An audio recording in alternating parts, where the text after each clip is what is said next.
पश्चिम उत्तर प्रदेश में सियासत के इर्द गिर्द में कोई नेता नहीं बल्कि गन्ना रहता है। इसके ही इर्द गिर्द इलाके की सारी राजनीति घूमती रहती है और ऐसा हो भी क्यों नहीं, क्योंकि इस क्षेत्र में लाखों किसान हैं जो गन्ना की खेती करते हैं। समय समय पर गन्ना उत्पादन किसानों के बकाया भुगतान का मुद्दा उठाने पर सीएम योगी आदित्यनाथ ने बड़ा पलटवार किया है। मंगलवार को शामली के वीवीपीजी कॉलेज मैदान में चुनावी सभा को संबोधित करते हुए योगी ने कहा कि सरकार चीनी मिलों पर सख्ती कर रही है। 15 चीनी मिलों को नोटिस भी भेज दिया गया है। उन्होंने कहा कि यदि मिलों की ओर से किसानों की पाई नहीं चुकाई गई तो किसानों को ही चीनी मिलों का मालिक बना दिया जाएगा।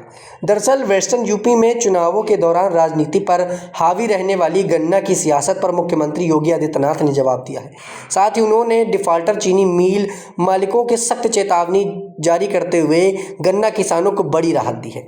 वहीं प्रदेश के मुखिया ने अपने संबोधन में पिछली संस्कारों की कानून व्यवस्था, कैराना, पलायन, अपराध आदि के मुद्दे पर भी प्रकाश डालते हुए वर्तमान में सुदृढ़ कानून व्यवस्था के जरिए जनता को राहत दिए जाने की बड़ी बात कही। मुख्यमंत्री योगी आदित्यनाथ ने कहा कि यदि कोई अपराधी अपराध करता है तो उसकी 7 पीढ़ियां परिणाम के लिए बारे में सोचती रहे, लेकिन पहले अपराधियों और माफियाओं को लखनऊ बुलाकर सम्मानित किया जाता है।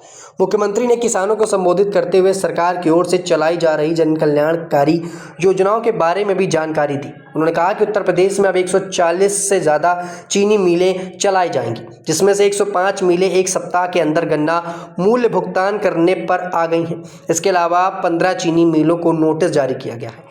योगी में शामली जिले के भी चीनी मिलों द्वारा भुगतान की समस्या का जिक्र किया। उन्होंने कहा कि हम पाई वसूलना जानते हैं। यदि चीनी मिलों द्वारा समय पर भुगतान नहीं किया गया तो किसानों की कॉर्पोरेटिव बनाकर चीनी मिलों को उन्हीं को सौंप दिया जाएगा।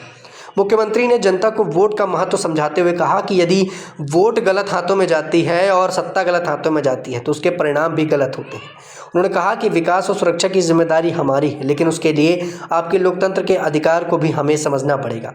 बता दें कि शामली में वेस्ट यूपी के अन्य जिलों में गन्ना भुगतान की मांग को लेकर किसान समय समय पर धरना प्रदर्शन करते रहते हैं, लेकिन इसके बावजूद भी चीनी मिलों द्वारा किसानों को समय से भुगतान नहीं मिलने की बातें हो रही थी, जिसको लेकर अब योगी आदित्यनाथ ने एक बड़ा बयान दे दिया और सीधे गन्ना मिल मालिकों को बड़ा नोटिस जारी कर दिया और कहा है कि अगर उनके पैसे उनका भुगतान नहीं किया गया तो ये सारी मिलें किसानों को दे दी जाएंगी।